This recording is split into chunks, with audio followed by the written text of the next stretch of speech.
Salut les amis, c'est Kendar et on se retrouve aujourd'hui milieu de semaine. Qui dit milieu de semaine dit Supra. Et oui, je vais essayer de toujours maintenir ce rythme-là, même si c'est pas facile. En ce moment, j'ai pas mal de taf, mais bon, il est un peu tard, mais c'est pas grave, je fais mon numéro. Et qu'est-ce qu'on a cette semaine? Voilà, c'est l'intérieur du capot et le petit volant aussi, des grilles, enfin bref. Bon, bah allez, on déballe ça.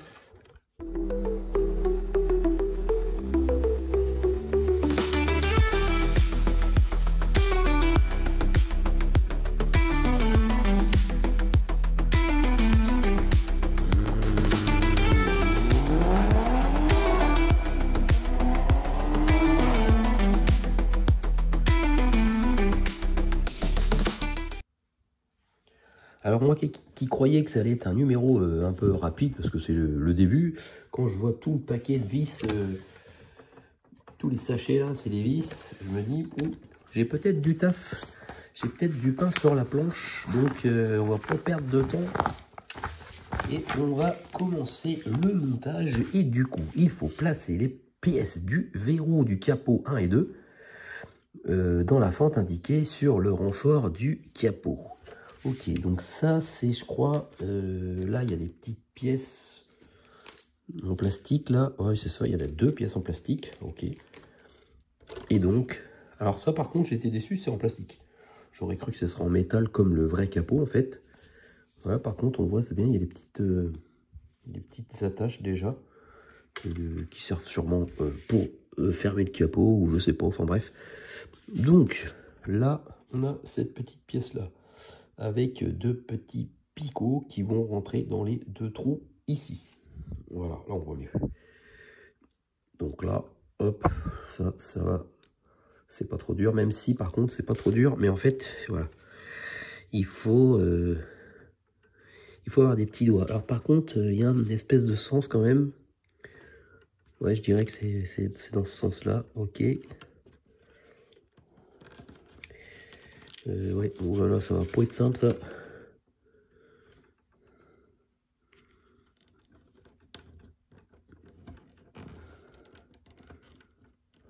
Voilà. Voilà, ça c'est mis. Et après, on accroche ce truc-là. Ok. Quel sens? Je dirais que c'est comme ça.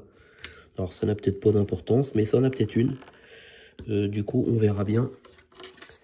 En tout cas, moi, j'ai mis ça comme ça. Vous pouvez essayer de voir, voilà. Ça se trouve, ça n'a pas spécialement d'importance. Mais je le saurai que ultérieurement. Récupérez les grilles du numéro 3 et placez-les sur les ouvertures correspondantes à l'intérieur du capot. Donc, il faut récupérer les grilles que l'on a eues dans le numéro précédent, alors que là, on en a eu là. Hein. Pourquoi on ne les a pas eues sur ce numéro? C'est toujours la même question que je me pose et j'ai jamais de réponse. C'est pas grave, je pense que j'en aurai jamais. On récupère le capot en métal, celui-ci. Et donc, ok, ah ouais, je me suis dit comment on va pouvoir les fixer, mais ça, c'est une petite astuce. Alors les grilles, elles sont toutes pareilles, donc là, on les pose délicatement sur les emplacements dédiés. Voilà. Donc là, par exemple, c'est là. Voilà. On va mettre celui-là. Donc forcément, ils ont un sens. Il faut réussir à le mettre dans le bon sens. Voilà. Et enfin, le dernier. Voilà. Et après, on pourrait se dire comment cela va tenir. Eh bien, on place le renfort du capot par-dessus. Et on fixe les pièces avec 10 vis noires TM. Donc, on prend ça. On le place dessus. Ce qui va permettre de tout maintenir. Mais je sais pas pourquoi. Je sens que ça va être un peu galère. Peut-être pas. Pour l'instant, ça a l'air d'aller. Alors, je vais mettre ça par là. Et on va prendre. Alors ils disent des vis noires TM, et moi les vis TM ils sont grises. Et ben c'est normal, c'est parce qu'il y a vraiment des vis noires TM. Et oui. Donc bien repérer que c'est bien les vis noires. Là on en a un paquet, mais en même temps il y en a 10 à mettre. Bon, je vais commencer par en mettre une, et puis après voilà, je vais vous passer. Parce que c'est pas non plus super intéressant, mais voilà, c'est à chaque fois qu'il y a des petites embasses comme ça, là, enfin bref, vous avez 10 vis à fixer. Allez, on se retrouve juste après.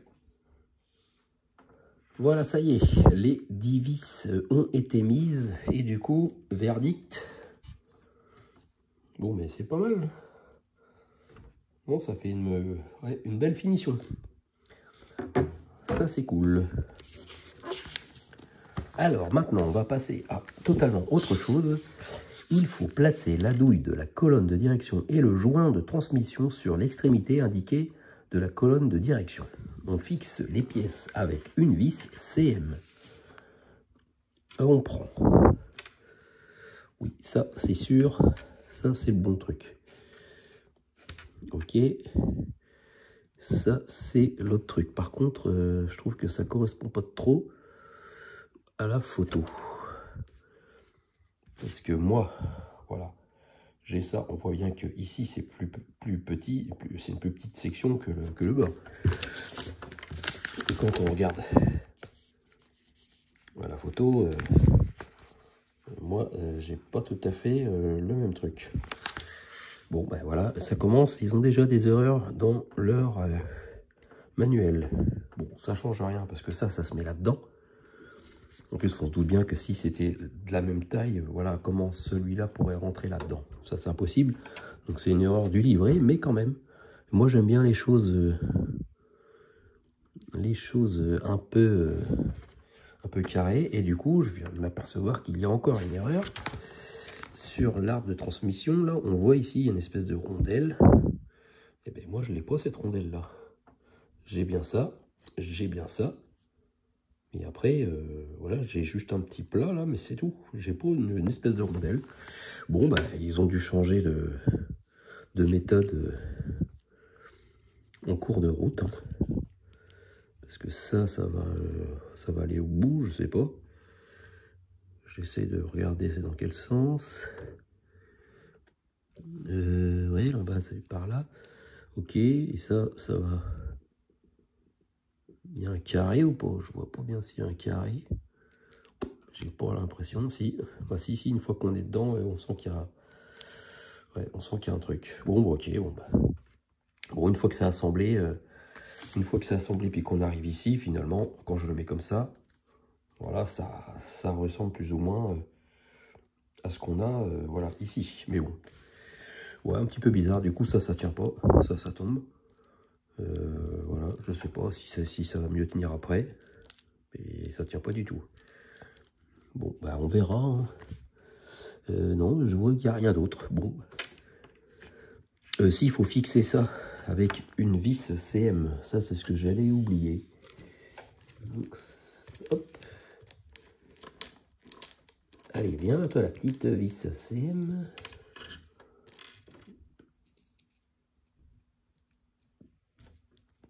Hop, on va visser ça là-dedans. Ah oui, ça va se visser dans l'arbre de transmission, dans la colonne de direction.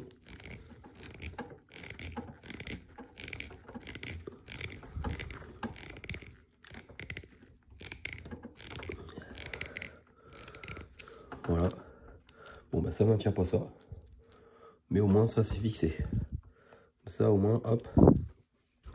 On va pouvoir maintenant fixer le volant. Et le volant, lui, il va se fixer avec les vis TM, mais les vis grises. Voilà, histoire que ça soit plus esthétique. Car c'est les vis du volant. Le volant en métal, il est vraiment assez stylé. Même les petits boutons, là, ils sont en relief. Voilà, écrit Sparco. Avec des vis moitié chromées, cruciformes à moitié. C'est assez sympa. Donc là, Ok, le petit point du haut, ça doit être le centre du volant. Ça se met là. Ah ben même pas, il y a un petit picot en fait. Non, ça sert à mettre le petit picot dedans pour être sûr que l'on soit dans le bon sens. Alors, hop, la vis. Non, ça sert pareil.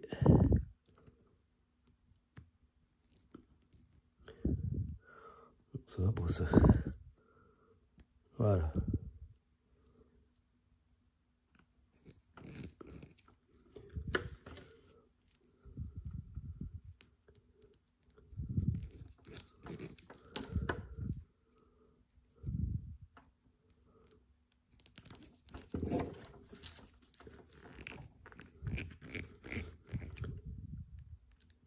Que je me trompe pas de vis à visser, parce que les autres c'est des fausses.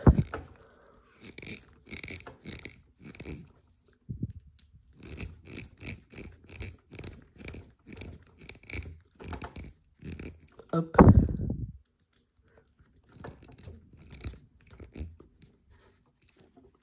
Et voilà le petit volant.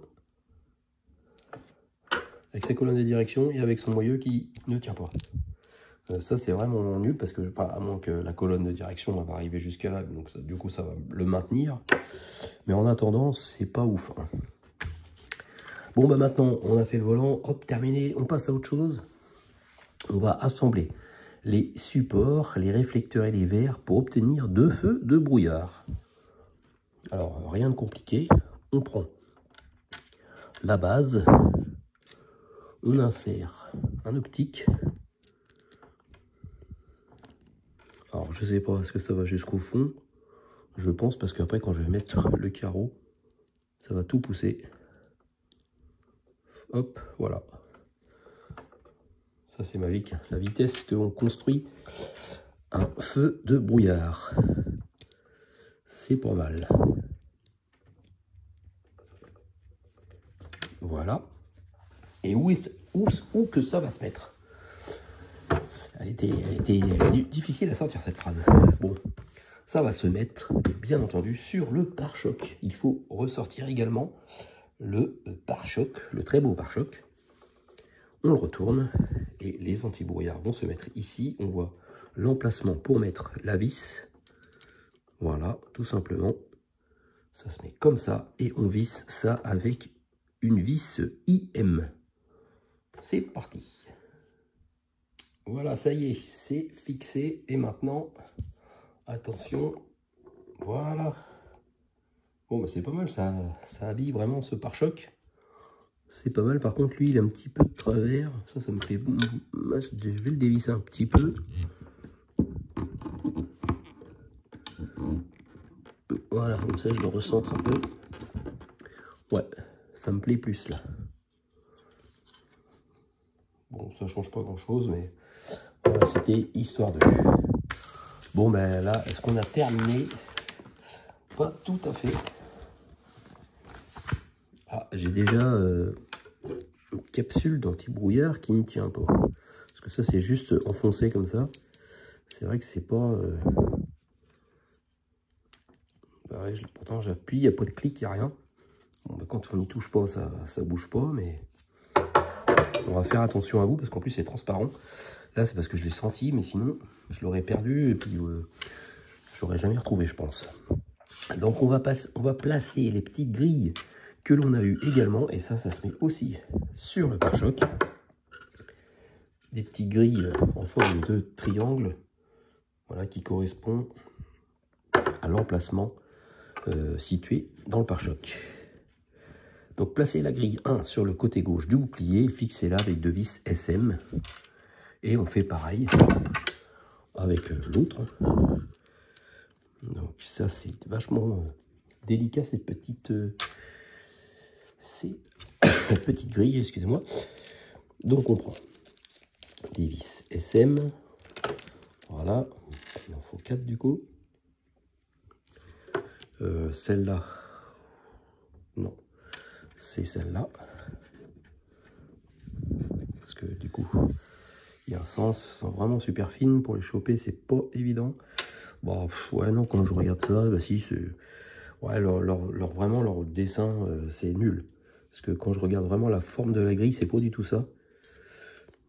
Mais bon, on les pardonne. Allez, petite vis. Ici. Deuxième vis juste là. Ça va permettre à la grille de prendre sa forme arrondie.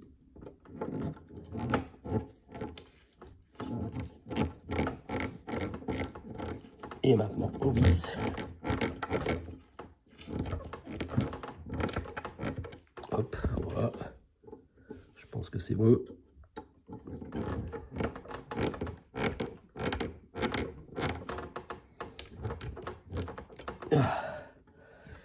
Forcer comme un bœuf quand c'est sur du métal, et voilà ce que ça donne. La petite grille, c'est sympa. Bon bah allez, j'ai plus que l'autre à faire, on se retrouve juste après. Et voilà, ça y est, les deux grilles ont été mises. Voilà, je pense que le pare-choc il doit être complet, parce que je vois que ici il n'y a rien du tout pour fixer une plaque ou quoi. Je vois pas d'autre emplacement, à moins qu'il y ait peut-être aussi des lumières là, mais ça m'étonnerait. Quand on regarde de l'autre côté, il n'y a rien du tout. Aussi, on voit qu'on va fixer quelque chose ici. Bon, on verra après, en dessous des clignotants. Bon, ben voilà, le résultat, c'est ça. C'est ce qu'on a. Le volant, le capot et le pare-choc. Bon, ben voilà, c'était un numéro sympathique avec plein de trucs différents. Pas mal de vissage. Donc, moi, je préfère quand c'est des numéros comme ça. Bon, ben qu'est-ce qui nous attend la semaine prochaine? Je sais pas, enfin si je vois bien que c'est le moteur. C'est le moteur, c'est marqué, voilà, là-haut, Two-Way Twin Turbo 3000, voilà, Toyota. Voilà, c'est le moteur. Alors par contre, pas de vis, j'ai l'impression. Donc voilà, il y a une pince à épiler, ok, mais il n'y a pas de vis. Alors ça sera peut-être un numéro super rapide, le numéro 5. Bon, ben, on verra ça la semaine prochaine, les amis. Merci de m'avoir suivi et passez une bonne fin de semaine. Et on se retrouve la semaine prochaine pour la suite. Salut, salut!